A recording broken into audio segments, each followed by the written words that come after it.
In the morning, we check out of our hotel. We're at the Tonkin Reserve.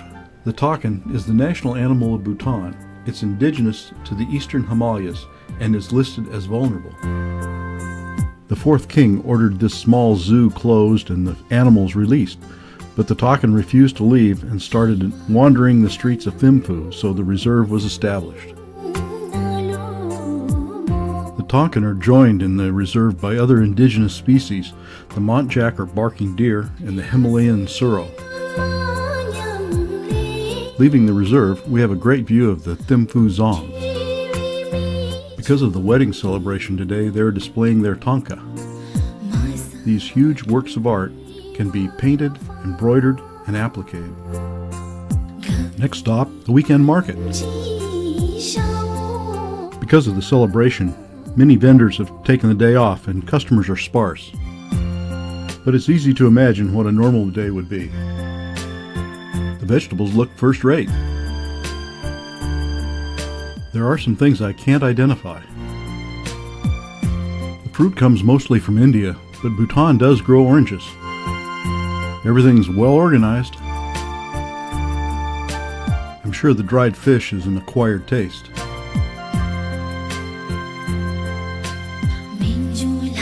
The sausage and egg stall is not very busy.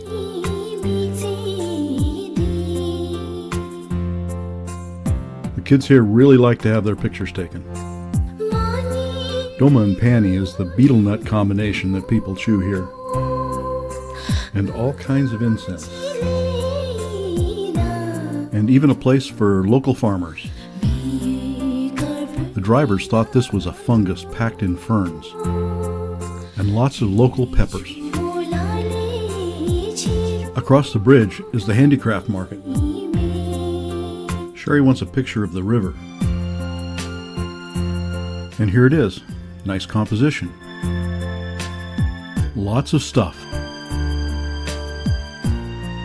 But our bags are too full already. More photogenic kids. The textiles are tempting.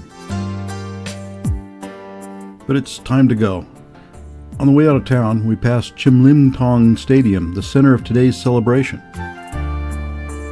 They're displaying a special tanka for the occasion. It's Tashi Diluk as we pass through Thimphu's city gate. That roughly translates to blessings and good luck. We're headed back to Paro, where we started this adventure. We're stopping here for lunch, probably the best food of the trip. We're going to visit the Paro Dzong. The Dzong was built in 1646 on the foundation of an earlier Dzong. The wall paintings at the entry are some of the best we've seen.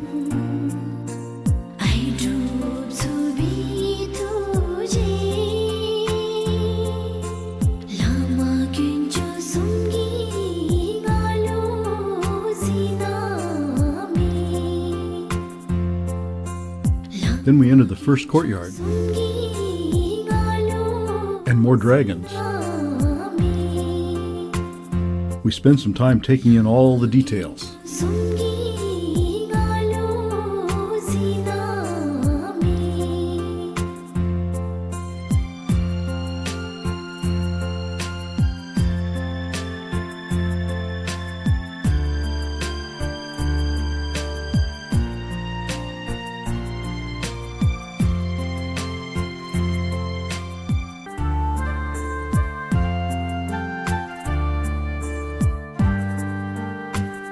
Of course, the temple cat gets our attention, and the great view of the Paro Valley.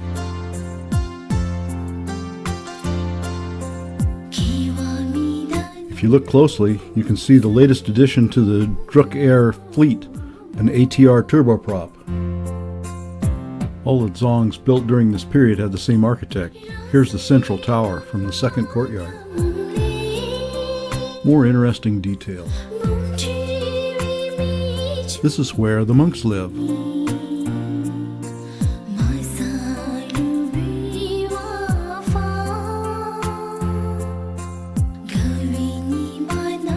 Some of the novice monks playing a game of tag. Our last stop today is an old farmhouse. It's built of rammed earth. In the courtyard is a walking tractor, the workhorse of the developing world. Behind the house are the rice fields.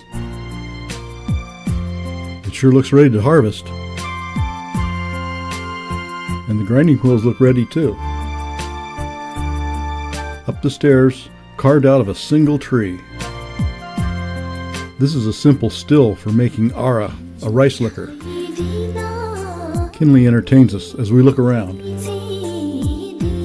In the best room in the house is the family shrine. The room is decorated with painted silk tonkas.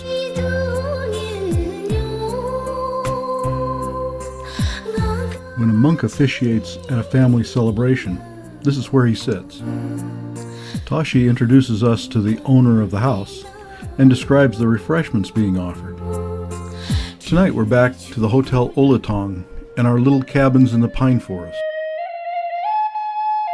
We're hiking to Taksang Monastery this morning. Some of the group will be riding these sturdy horses up part of the way. The trail starts through a meadow at 8,600 feet. Past an apple orchard, then the trail turns up. We walkers get a head start on the riders. The trail passes 3 water-powered prayer wheels strategically located on a fast-moving stream.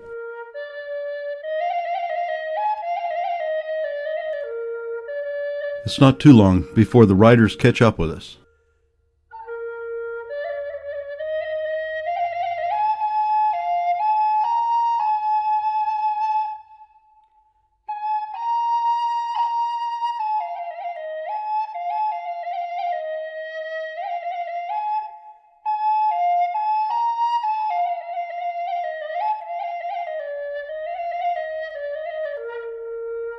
Note there's no reins. The horses know better than the rider where they're going and how to get there.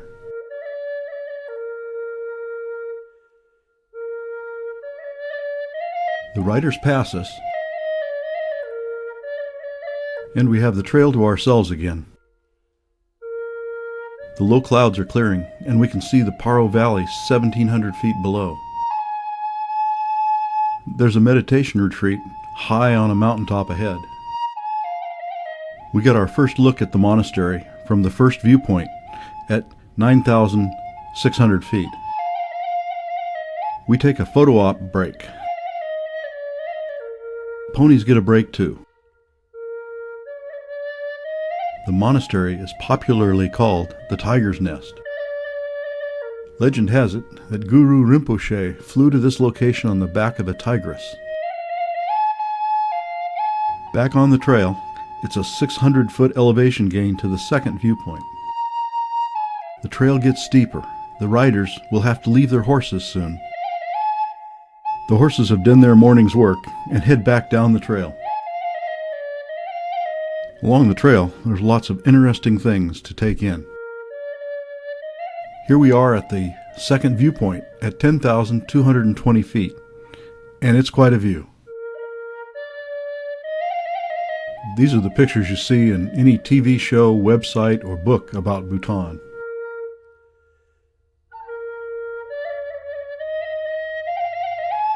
Time for group pictures. And one to prove we were here. Now we have to figure out how to get to the monastery without a tiger. It seems to involve a lot of stairs down and then up again. And in between, there's a waterfall.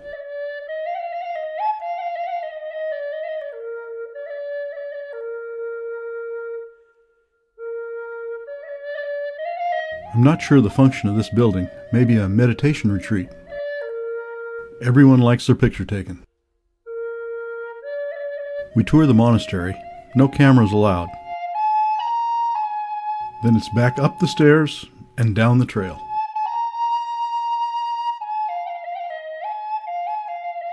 We stop for lunch at the first viewpoint. Looking at the monastery from here, you can't help but think of the monumental effort to initially build it in 1692, or even to rebuild it in 2005 after a fire in 1998. We're almost back to the trailhead. These horses look a little trail sore, and so are we. After a stop at the hotel, we head back to Paro. It's our last opportunity for some shopping. We buy a table runner and a CD. After dark, they light up the Dzong. In the morning, we're headed to the airport. A big thanks to the members of Tashi's team. You are always there with a smile, eager to help. And a very special thanks to Tashi, who could explain everything and magically made problems disappear. As we fly back to Bangkok, through the thunderheads that guard the border, I still haven't figured out the thunder dragons. Maybe we didn't look in the right places.